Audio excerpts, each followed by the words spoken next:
Greetings, friends, and welcome to another episode of The Mistake Zone, your weekly dose of our lives and the mistakes within them. My name is Jaron Wade. Joining me, as always, one of my best friends in the whole wide world, Matt Alba. Hey, Matt. Yo. How are you doing? Yo, I'm doing good. Matt, that's great. And you know what, Matt? Mm-hmm. I've been feeling great because you know what I like to say, Matt? Content makes me content. Content? Content. I totally said that wrong. It made a lot more sense in my head, but we're just going to roll with it, Matt. As you know, I like to browse various social media, and I was talking to our friend Julian, the Professor Cruz, and I know he was telling his partner that he could pinpoint the moment that I started regularly using TikTok, because the amount of TikToks I've sent to him and you has grown tenfold over the last few weeks. And Matt, that's what I wanted to talk to you, just to start things off here in the Mistake Zone, Matt. I've been getting served a lot of the Anime Dance Challenge, and this was something that you weren't really aware of until I linked it to you earlier this week. One, Matt, you know me, I'm a boomer. I don't know how long this Anime Dance Challenge has been going on, but I think part of the reason why I bring this up is one of the last, I guess, anime that is in this collage in the Anime Dance Challenge.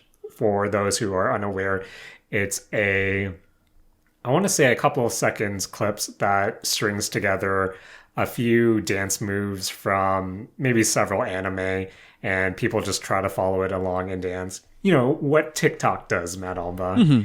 And the last anime that is within this collage, or, it features our girl Nino. And Matt, every time I watch one of these anime dance challenges, I see Nino, I think, classic Matt. Hey. Classic Matt. Because one, Matt, if our TikTok was popping, which who knows, maybe it will be this year. Maybe. I did say that I wanted to show more of my anime figures on it. But Matt, between the two of us, I can safely admit that you are the more dancing inclined person of the two. One, because I know you have partook in choreography in the past, and two, your knees aren't made of glass like mine. No. So, Matt, if our TikTok was popping, how inclined would you be to partake in the Anime Dance Challenge? I don't want to do it, Jaron. You see, Jaron, I don't use social media that often, and this would make me uncomfortable. Fair enough, Matt. Fair enough. But the second reason I wanted to bring this up, Matt, as you know, TikTok is best in short bursts, and a lot of content creators like to take advantage of that. And I feel like in the Anime Dance Challenge, maybe 50% of the time, I think I'll be fair. It will be fair to say 50% of the time, Nino gets cut out. And oh, man. One, I tend to watch all the Anime Dance Challenges that get served to me because I just like watching people do choreography. But two, I also just wanted to see, will Nino be cut out of this one as well? And I think the Nino cutout rate for my viewings today, Matt, not the greatest. Damn. Nino getting cut out a lot from what I saw today. Matt, as a Nino boy, how does that make you feel? Jaron, that makes me feel so bad. Jaron, you linked me like two of these. Right. And the fact that in one of these two, Nino gets cut out, Jaron, that hurt me on a personal level. That's 50%, Matt. That's 50%. But, Matt, speaking about being slaves to the algorithm, I didn't watch anime this week, Matt. Not full anime. I watched a lot of clips of anime this week because of YouTube and what that sweet, sweet YouTube algorithm has been feeding me.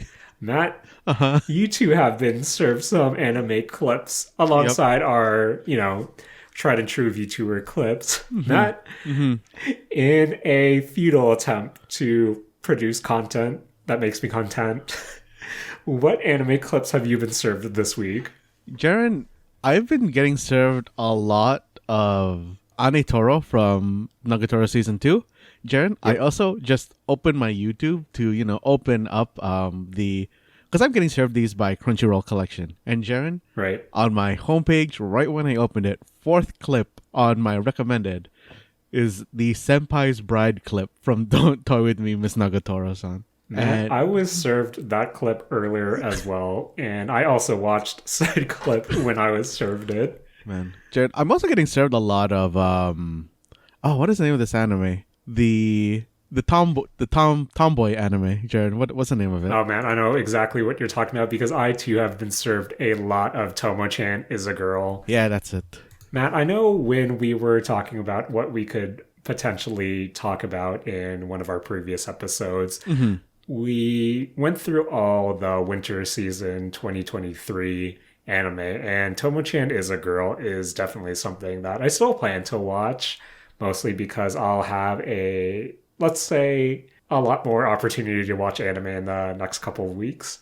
And I think Tomo-chan is definitely something that is on my list of at least seasonal anime that I want to get into. But Matt, from those clips, a lot of these characters are scratching the itch of archetypes that I really enjoy. So yeah, Tomo-chan is a girl definitely on my list, mostly because just recently I watched the clip Mizuzu's mom from, as you said, Matt, Crunchyroll Collection, and that highlighted 4 different characters, all which I was feeling. So this is definitely something I do want to check out eventually, Matt. Eventually.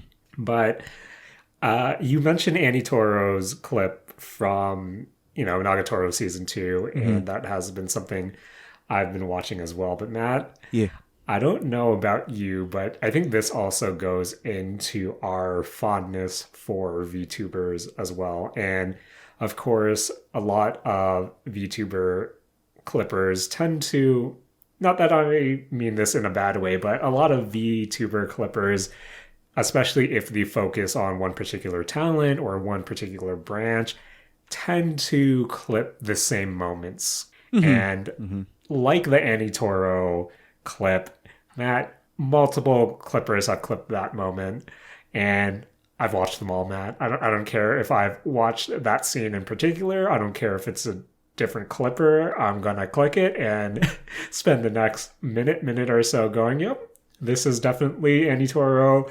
making Senpai uncomfortable, inviting him into the house, and then Nagatoro being all drowsy and seeing Senpai in her house. And Matt, this is what I watch instead of watching full-length episodes of anime. Yeah, I feel that. So I apologize to all our Mistake Zone friends. And Matt, I did watch one episode of anime this week. Oh, what'd you watch, Jaren? Matt, I watched the latest episode of Hololive No Graffiti featuring Eofi. Matt, Jaren, what did you think of the episode? I forgot this is coming out today, Jaren. Jaren, Matt, that hurts. I didn't get pushed this episode on YouTube.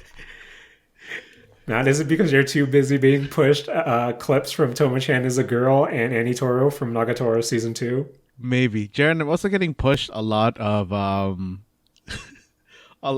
just Subaru collabs and a lot of Minecraft clips from Hololive. I feel like, Matt, that I'm always curious, since a lot of the times when we watch a good clip, and I promise listeners and friends of the Mistake Zone that we're going to jump off this to actual content soon, but I feel like since we share so many clips to one another, I wonder how alike our algorithms are when we push up content right now. So Matt, one final experiment for the Mistake Zone. Okay.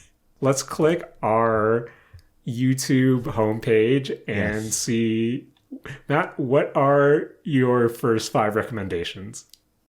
Okay, so this is Matt, and I'm editing the podcast right now. And guys, me and Jaren go on a pretty long tangent of a goof here, and I don't think that goof pays off. So I'm making an executive decision right now, and I'm going to cut it out and save you guys the trouble of having to listen to it. You're welcome. And now, back to the podcast.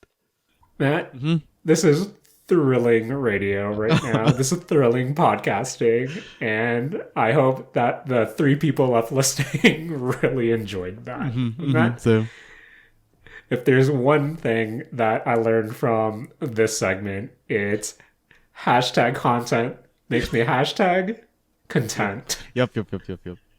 But Jared, while we're still saying kind of like, adjacent to the topic, Okay. I have been watching actual anime this week. Not Hololive No Graffiti. Not Hololive No Graffiti. Okay. Real quote unquote anime. Matt, Oh, that's a weird please, thing to say. please save the rest of this. Please salvage what you can from this episode and tell me what anime you've been watching this week. Jaren, I've been watching, and I don't know if this is really going to save it because, Jaren, this is an isekai anime.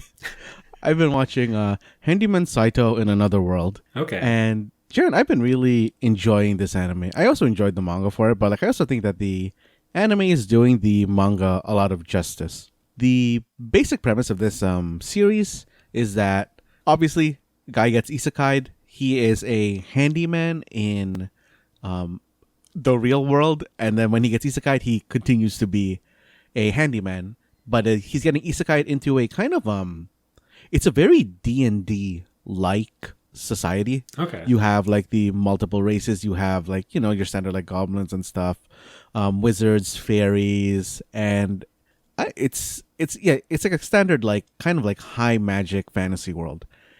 And one of the things that I really like about this anime is that in this particular isekai story, he didn't get brought over with any like cheat skills. Oh, okay. At least so far, they haven't shown that he's gotten any like cheat skills. I don't think he's going to have them at all. But I don't know, it's a very nice anime. Like it has the main cast of the isekai person, a kind of dere swordswoman who likes the main character.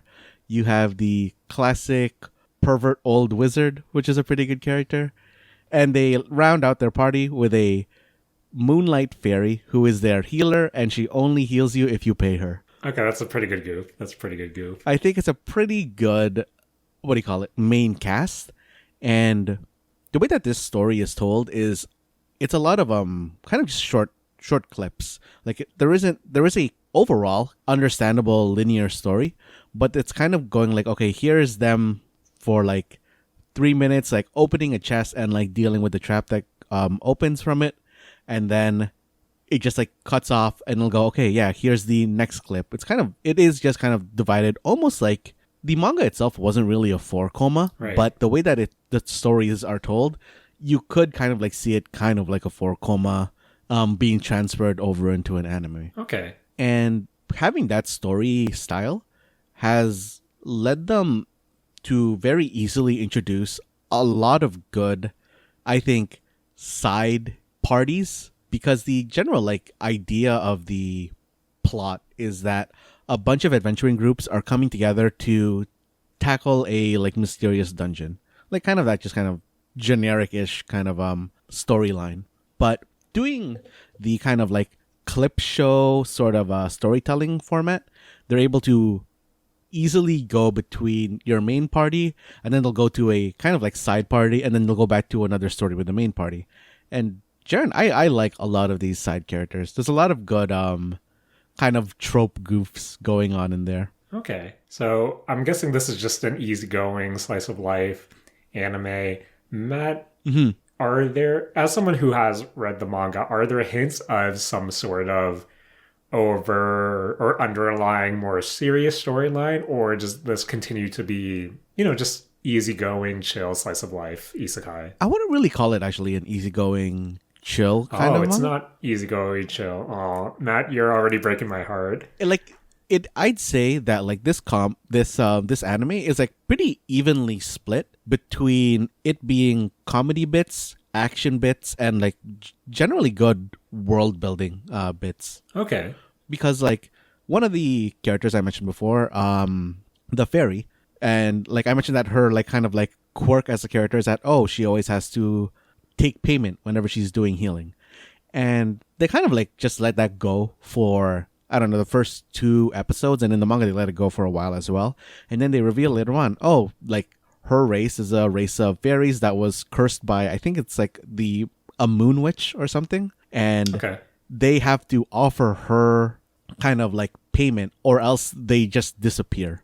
Like that's the cost of them like existing, because they were like, I think in ancient times they were like flaunting their beauty, and the moon witch got jealous, and so she cursed the whole like race of fairies. And that's actually pretty rough. Yeah, that makes me feel bad. Yeah, but like I don't know, there's a lot of like kind of like good world building in there, and I don't know, the secondary cast, I guess is a better way to say it, of the extra party members also really adds like nice kind of world building goofs. There's like one subcast that's basically just a single dude, and he's a loner, and he doesn't like make friends very well, so he has to fill the like tank with like DPS and like healing as like a single person in his party, which I think is like a good goof. Jaren, they have I don't know if this is like turning on a trope or if this is just a trope in itself now, but they have a party pair, which is just a super buff dude who's a wizard and like kind of like a lolly girl who's a frontline warrior with a huge axe, kind of like Persea from Symphonia. Right. Like that sort of like goof. That's pretty cool. Which I always think is like a good bit. I like that. And and they have like they have another like good secondary party, which is basically an elf who is just like a hardcore fighting warrior. And Jaren, this might be the party for you because they're playing on Yuri tropes here. They have a kind of yandere human priest who likes watching the elven warrior girl get hurt so she can heal him and make her dependent on her. Matt, just when I thought I couldn't get into this, you pull me right in. Okay. This sounds like, well, certain elements to it sound right up my alley. So this is definitely something I still want to check out. But how many episodes are we into? I'm guessing 2, 3, 4 now? Yeah, it came out this season. I think there was 4 for sure. 5 might have come out recently. But yeah, like it's like almost halfway through, I guess, for the season. But I really like this anime. Like it's very D&D. Nothing's like dark in this anime. It's still kind of light, but I wouldn't really call it a slice of life anime. But this still does have like comedic pieces to it, which I think like kind of like breaks it up pretty well. Okay, that's good to hear. I know, Matt, when you were first introducing what this anime is, you noted that the main character doesn't necessarily have any, special skills that he was given when he was reincarnated into this new world. And I feel like with the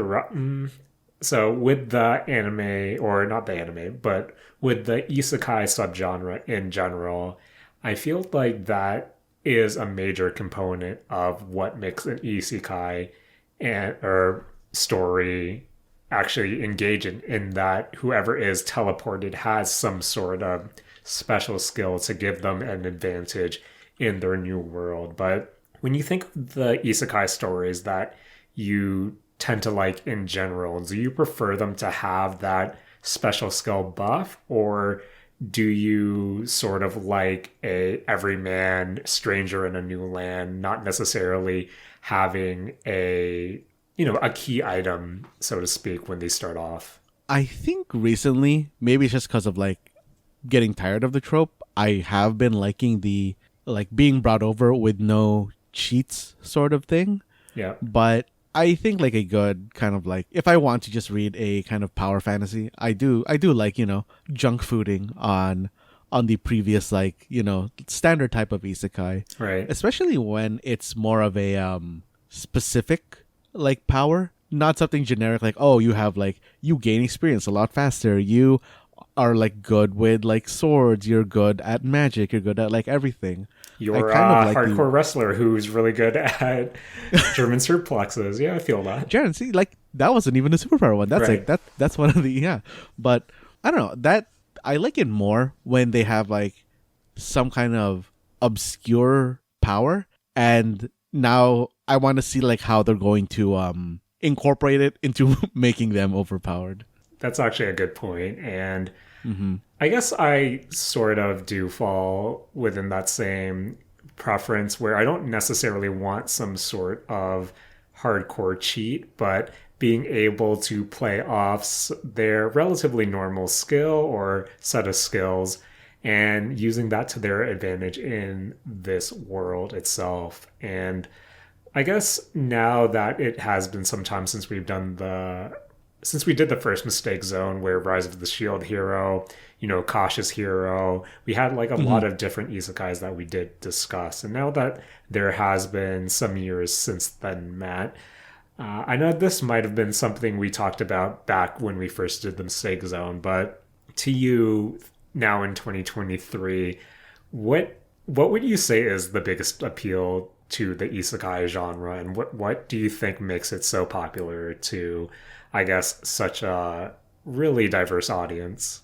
I think personally, one of the things I really like about the isekai genre is how hand wavy you can be in an isekai. Right.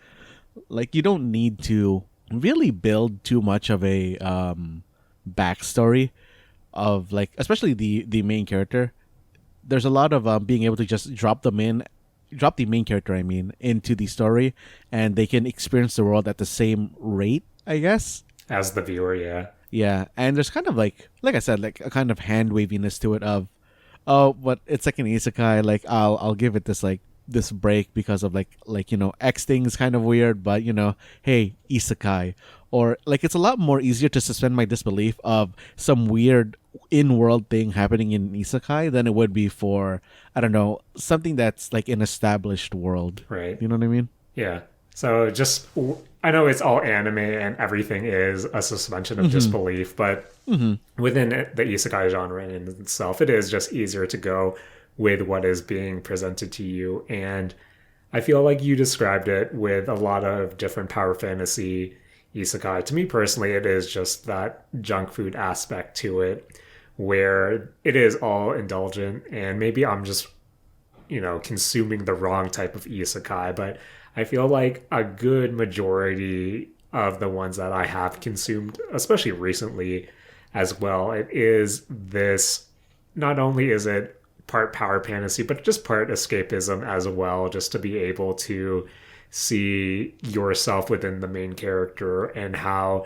you would, just putting yourself in their shoes and seeing how you would react to the situation, how you would kind of take advantage to it. And I don't know, that whole notion of just being able to start anew, let go of everything, and just basically write your own story in this new world, where I think what makes it the genre's staying power is just that level of escapism, that level of power fantasy.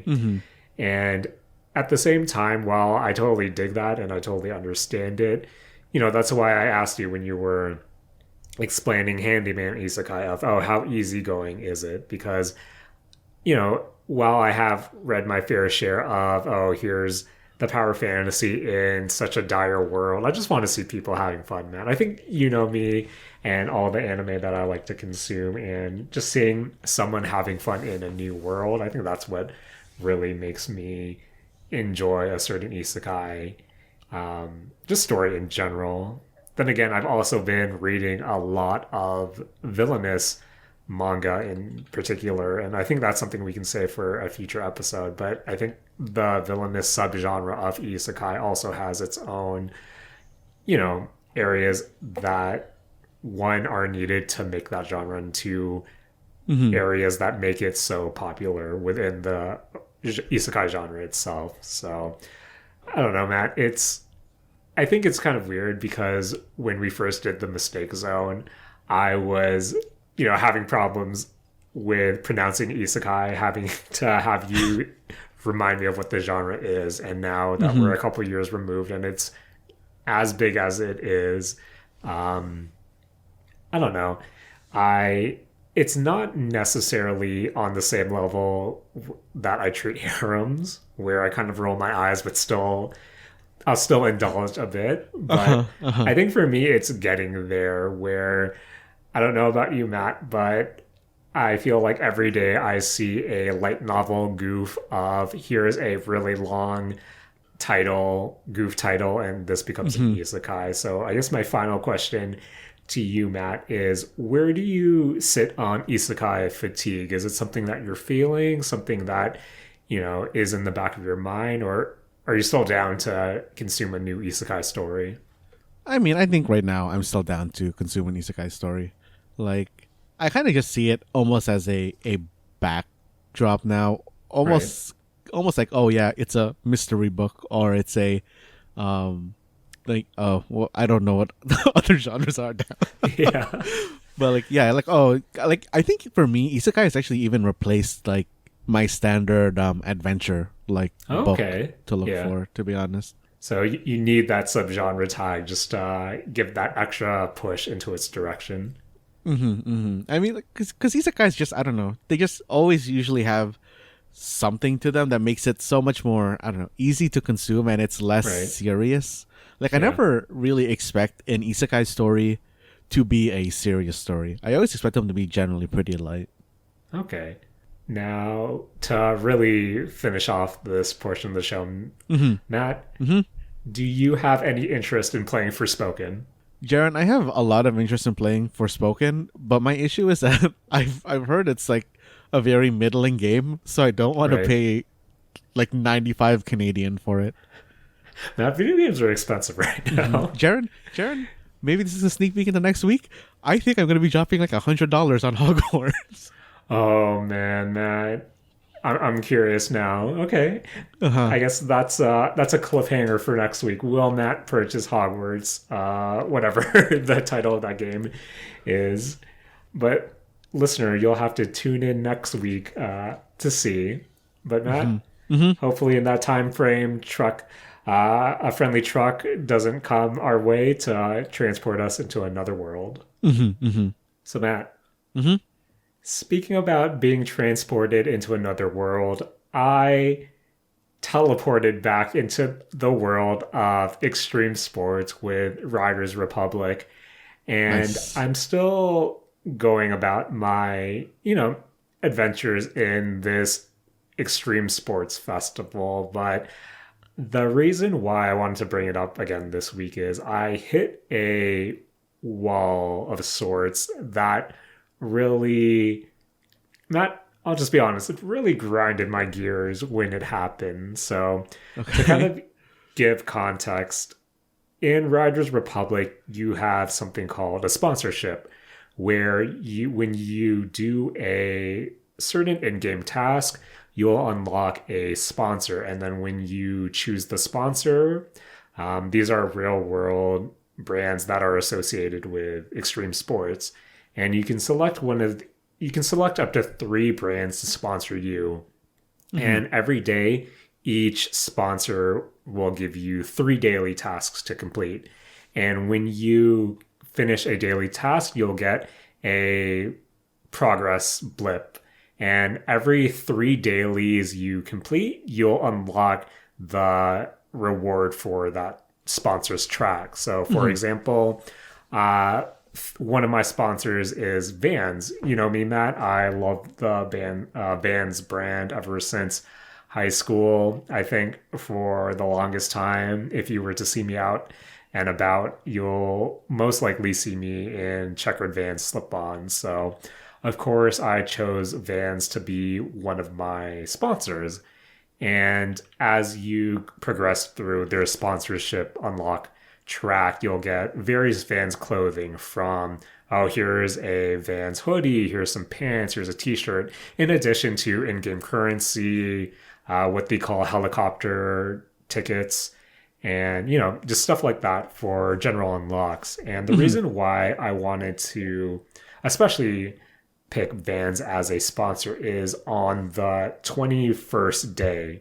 So after completing 3 dailies every day, in theory, on the 21st day, you'll unlock the Vans canvas shoes, which is a shoe model that I own a pair of. And for some reason, Riders Republic doesn't really give you a lot of shoe options. So that was definitely Okay. something I was working towards where, okay, I like the canvas shoe. I love I want to unlock that, and it will take me, in theory, 3 weeks of doing my Vans dailies every day.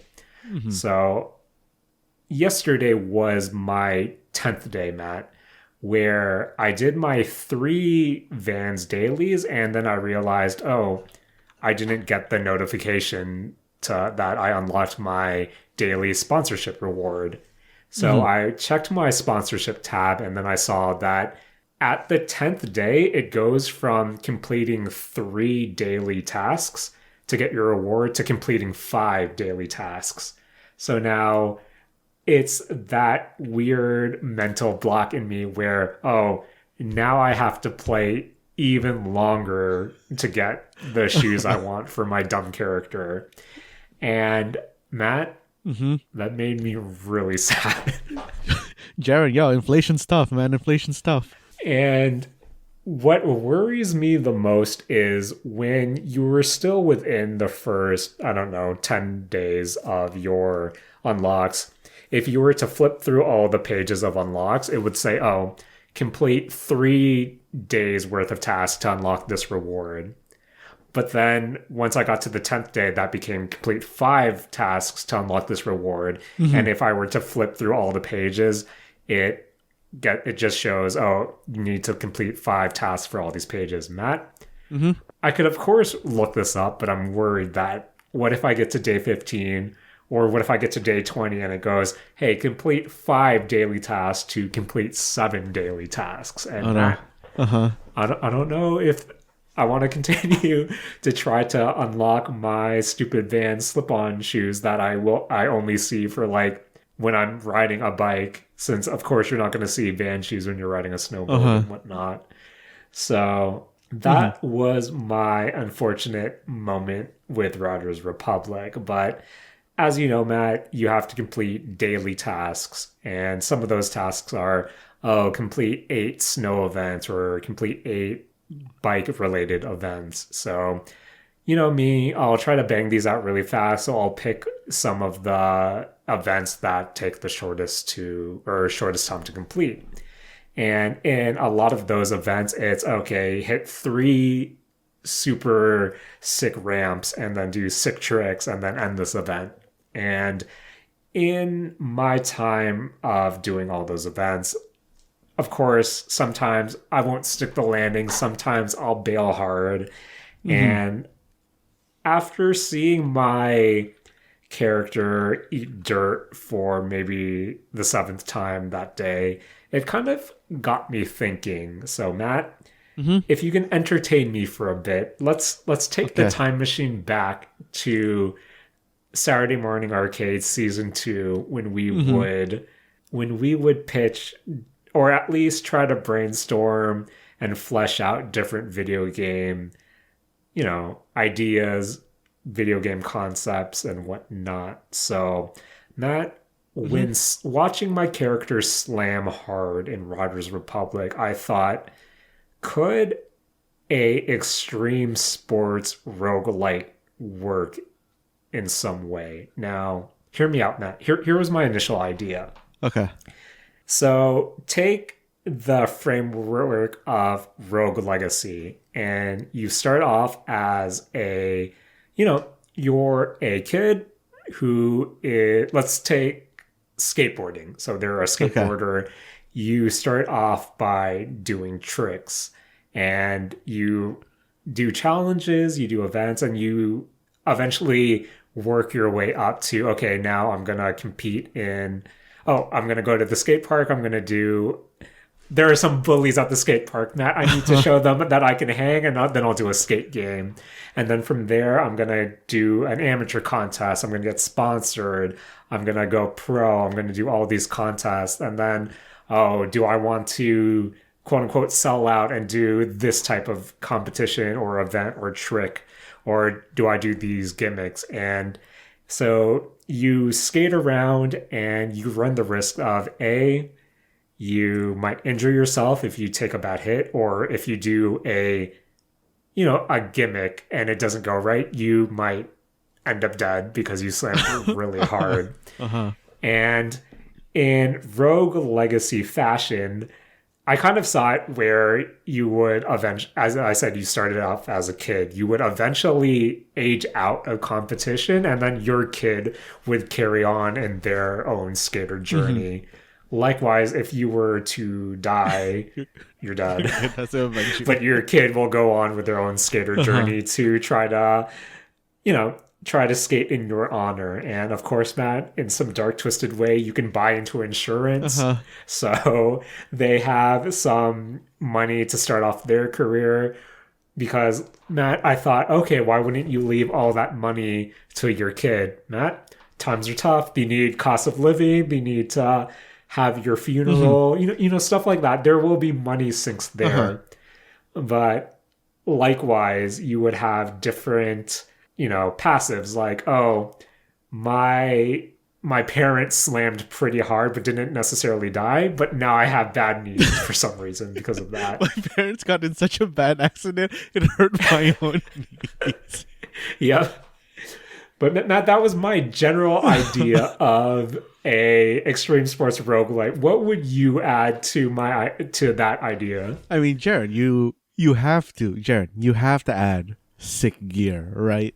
Like, you need to randomize the gear somehow. You also, I feel like, need to have a what kind of tricks you're good at repertoire kind of stat, right? Right. So, you need to have like, oh, yo, you're like sick at grinds, you're sick at like kick flips, you're sick at, I don't know, any other skateboard moves, and then those two. Yeah. But, Jared, would you just like randomly get new moves and then you have to slot them into your repertoire and forget an old move?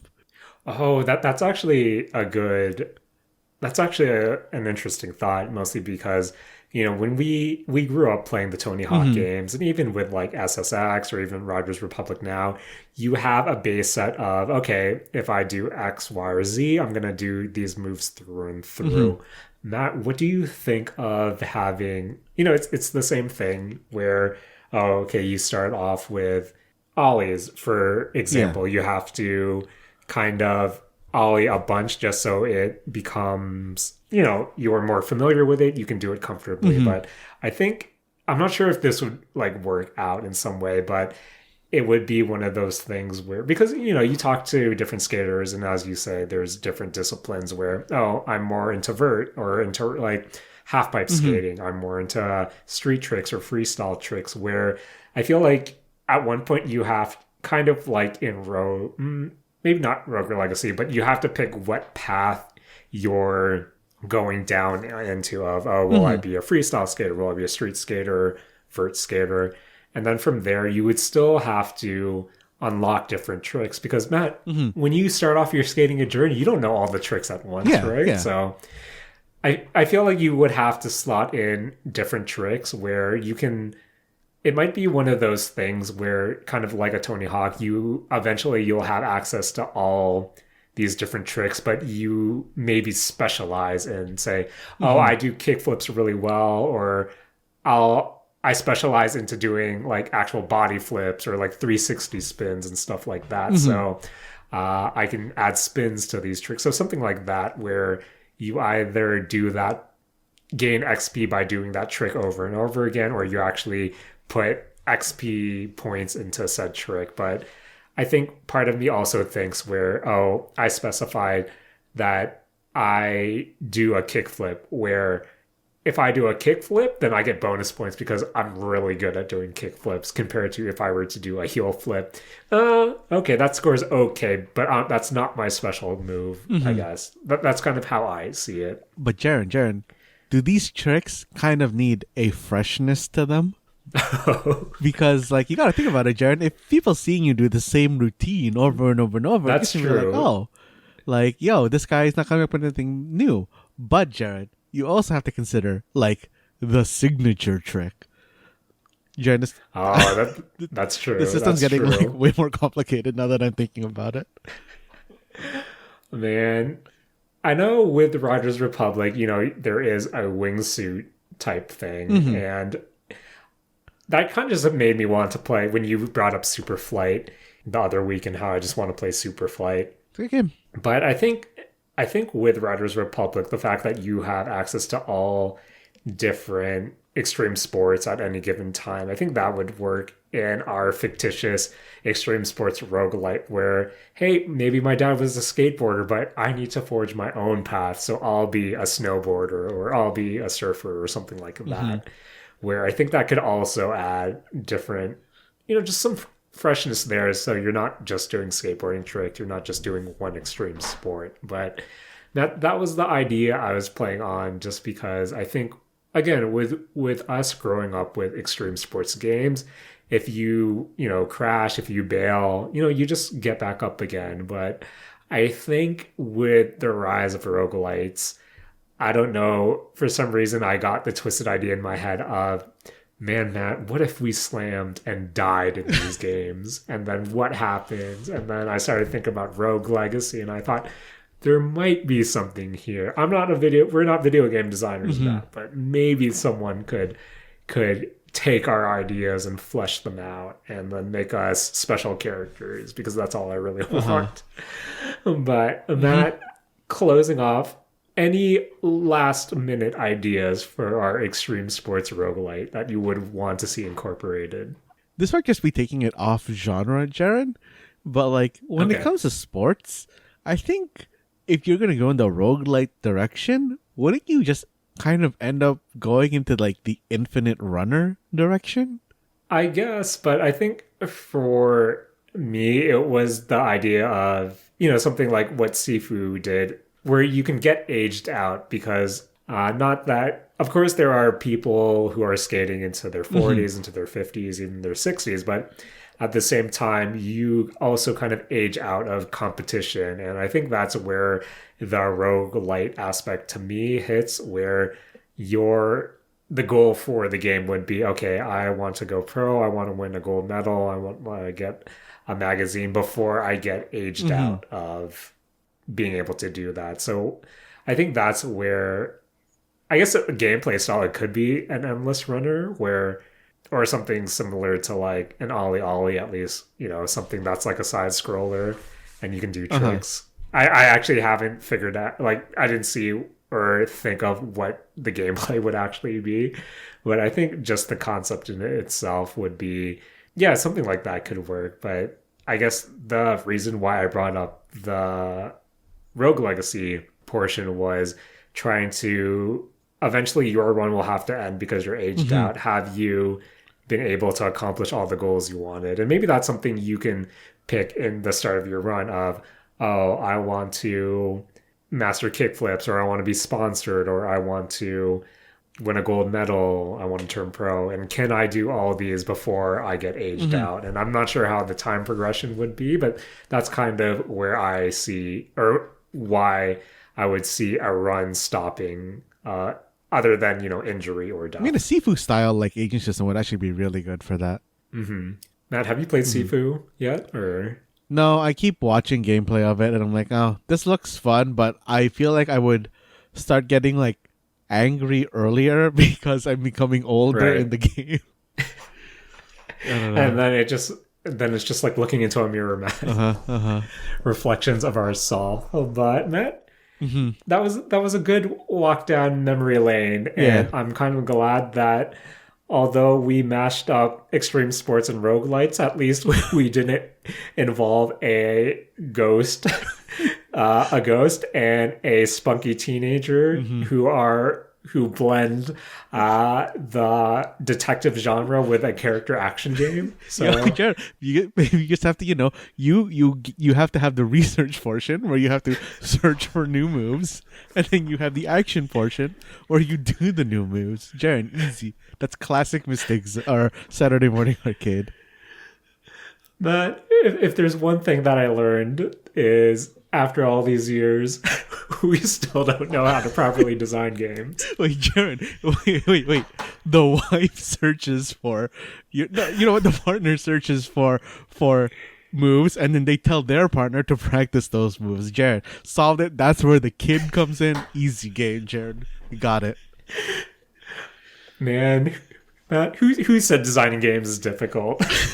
So easy, Jared. So easy.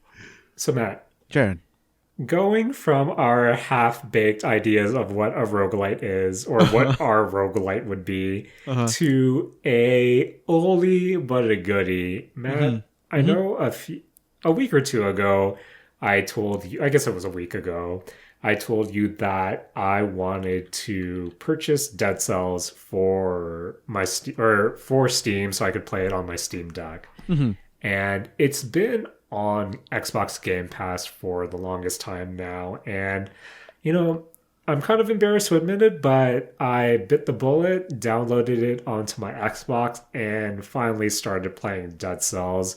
I was actually worried that I was going to be late to our recording tonight because, Matt, I Uh-huh. was playing a bit. I was playing a bit. Yeah, it's a good game. And Good game. I think I've only played, so far I'm only like maybe 40 minutes in, maybe an hour give or take. Mm-hmm. And I'll admit, Matt, I don't know what I'm doing. I'm not sure what exactly this game is other than it is a side-scrolling action roguelite game. And Matt, Mm-hmm. I come to you here in the mistake zone and ask, Matt, what's the deal with Dead Cells?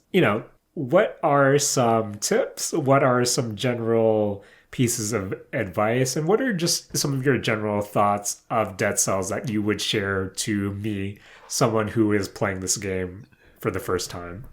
Jaren, it's been a long time since I played Dead Cells, and from what I Yes. remember, I was quite bad at it.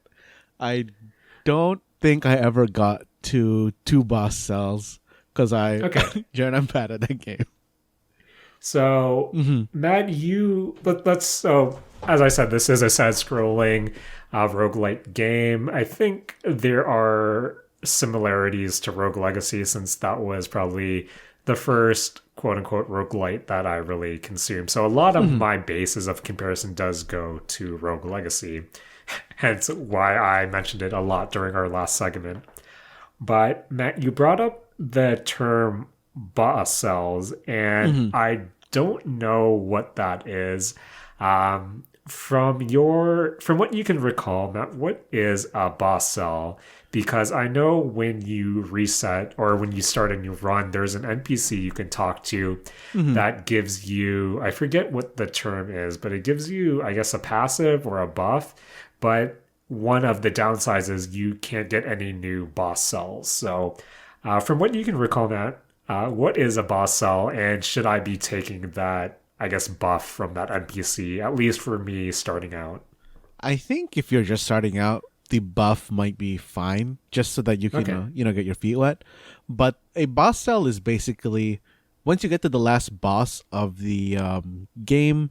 Once you beat them, they'll drop a boss cell, and the boss cell is basically you increasing the difficulty of the Ah, game. okay. It's kind of just like a difficulty modifier. So the more boss cells you have in that tube thing, the harder the game is going to be. Like enemies will do more damage, you'll get less refills of your potions. I think stuff costs more. Like in general, everything just gets like a tier harder. Okay. Yeah. So it's essentially the. I love how when we describe games in 2023, it's, oh, this is a Souls light, this is a roguelite. But Hmm. to me, this is the difficulty new game plus of Yeah.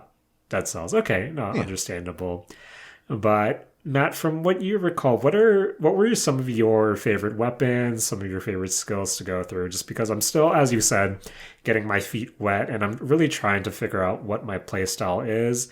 Uh, Even though I've only played up to like an hour at most, I've already died a handful of times. So I'm Hmm. really trying to figure out what my gel is because so far my anti-gel is spikes because Matt, I'm bad at platforming, and if I come across spikes, I'm probably going to run into them a lot and lose half my health. Yeah. So, just based on what you remember, Matt, what were some of your favorite skills, weapons, and I guess combinations of the two? I think one of my favorite main weapons was this. There was like a spear type weapon that I really like, just because generally I like spears aesthetically and functionally. It's a kind of long range weapon and had some nice sweeps to it.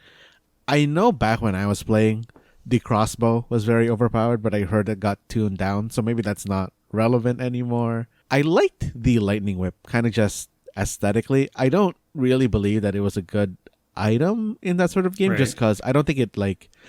Okay, I think like in that game, from what I remember, good items were things that give you fast kill time, and like didn't put you yourself at risk. Right. And I kind of jived with the not putting yourself at risk thing, because some of my favorite items, and I guess modifiers on items, were things that could home, things that were like ranged, like the arrows and stuff, and the grenades were like very important to me, especially that grenade that threw out those little pink kind of like chompy dudes. I don't know if you've seen those in game yet. I have not, unfortunately. Oh, okay. But like, yeah, there's like these grenades that throw out these kind of like pink like minions that fight for you, and I don't know, I really like them. And I also just like throwing out anything that was a turret, because it let me stay out of danger while my turret was doing work. I think that would definitely be a playstyle that I would kind of favor, because Matt, things hit hard here, and Yeah. it's one of those with Dead Cells. You do have a healing flask that, depending on how many upgrades you've unlocked, you can only really use once per level. I'm guessing more times the further you upgrade that skill in particular. But as you can see, I haven't upgraded it a lot either. So I think with me so far, I've only reached. I'm not sure if area is the right world, but I've reached the third. I've only hit the second checkpoint where you kind of regroup, you spend your cells, and then you go on. So I've only hit that third area once. From what you can remember, Matt, is how many areas are there before you hit the quote unquote boss? And is that like the final boss of the run, or are there multiple bosses per run? If I remember right, there's like in a run you go through 2 sub bosses and then a final boss, and I think it takes place over like 5 or 6 areas, for lack of a better word. But yeah, like I think that's the how like each run goes. Okay, so yeah, I'm still trying to sink my teeth, really find my groove there. And I know I found myself in a lot of situations that seem to me that I need another unlockable or another ability. I know I've run into areas where there would be parallel walls where it to me seems like, oh, I probably need some sort of like wall jump to go back and forth to actually shimmy up this area. Likewise, I'm running into. I think this was giving me the same vibes I got from the few times I played, or the few hours I've sunk into something like Spelunky, where it's, oh, I don't know what a lot of these things are. Maybe I can leave it. Maybe I'll see it again in another run. But I do like that I'm coming across things that seemingly do nothing now. Like, oh, I'll find like the sarcophaguses and then I'll pet them or something and nothing happens. So I'm guessing that comes into fruition once I unlock something or I have something. Or likewise, it's, oh, I have a choice between this weapon or this key fragment, which one do... So far, I've just been picking weapons because I don't know what the key fragments are. So it is in that learning period, but I so far am enjoying my time with it. The combat does seem tight. I know I tried to, in the beginning, gravitate towards, the ranged weapons because I think for my very first run, I stuck with, I wanted to sword and board, but one, I'm bad at parries. And I kept forgetting that I had a shield to, block most of the damage. So again, I'm still trying to find that pair of weapons that I'm really feeling. But I think playing it now, years after release, they did add a bunch of different costumes for different protagonists of different indie games. And I don't know if this was present when you were playing, Matt, but I know in the home base, when you start a run, you can go up to a book and then it's just them going through the summaries of all the different indie game partners that appear in the game as costumes. So you'll see a blurb of Guacamelee or like Hotline Miami, or I think there was even a game that was more recent than I thought it would be. But I was surprised it was there, but the name slips me. But of course, you had Shovel Knight, and Shovel Knight's a game I should also play, Matt, that I haven't. Shovel Knight was really good. I really liked Shovel Knight. I'm honestly surprised I haven't played it yet, or any of the spin-offs. But yeah, I think Dead Cells is something that I wanted to play for the longest time, and I'm finally getting around to it. But at the same time, Matt, while I'm playing it on Game Pass, I can't help but think, man, I wish I was playing this in bed on my Steam Deck. But so far, so good. I think I will start. I'm just entering the third area again for the first time. And probably when I die, maybe I'll try that buff just so I can kind of get a better feel for things. But yeah, man, I think while we're on the topic, I really do like how the game controls, and I just like the idea of the roguelite genre, because I just like tight combat, tight controls, and as bad as it sounds, not only does this make me want to play it on the Steam Deck, but Matt, this just makes me want to play Hades all over again, because I love me some Hades, and I'm really excited for Hades 2 to hit early access, because I'll probably do the same thing. I know when we talked about it, when we discussed the TJs like a while back, that you were most likely, one, not really feel like wanting to see something else from the devs, but I think for me, I just want to follow it through early access on the Steam Deck as well. So I think that's something I'm looking forward to. But yeah, Matt, that was me getting my feet wet in Dead Cells. If there is one other piece of advice you would like to share based on your time with it, what would it be? Jaren, I think unfortunately for both you and me, I think shields and dodging are very important in that game, and not being able to like parry properly is very detrimental to yourself. So I think you need to learn that. Okay, so that was all my time with Dead Cells. So Matt, let's okay. So Matt, as I said, sometimes you'll run into the choice of, hey, do you want this key fragment or do you want this weapon? Matt, which game should I download next on Game Pass to talk about next week? Should I download, because I'm not going back to Dead Cells. Should I download Hitman World of Assassination or that JoJo fighting game? Is the JoJo's game like an actual like Street Fighter style fighting game? I believe so. When I read the descriptions, it says fighting experience, and I remember it saying with one button combos and ultimate attacks. Oh man, I love one button combos. You know what? I'll just download them both, and we'll see what happens next week, Matt. Just as we'll see if you talk about Hogwarts Legacy or not. But Matt, I think that's the mistake zone for this week. A lot of, we went back in time of sorts, talked about some old games, talked about pitching a game, and talked about some new anime. So I'm feeling good about that, Matt.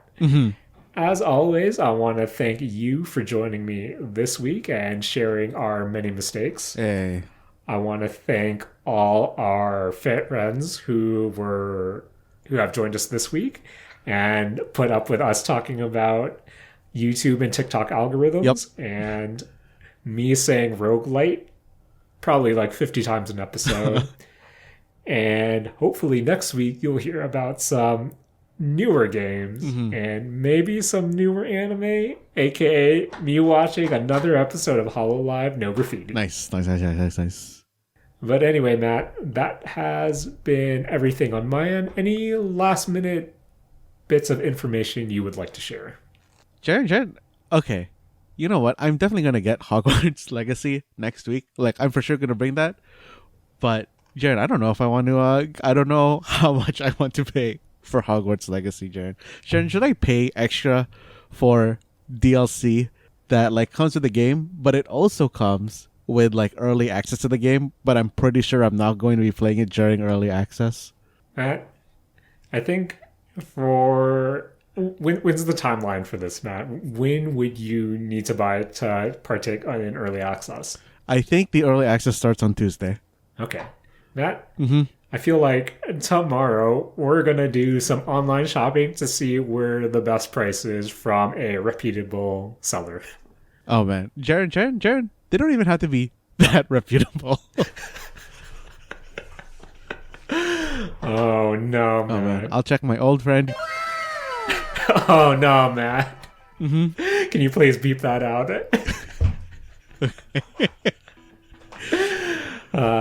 Anyway, Matt, while we sort out where we're going to purchase video games, please take it away.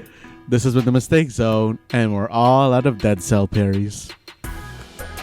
Man, I'm really bad at parrying.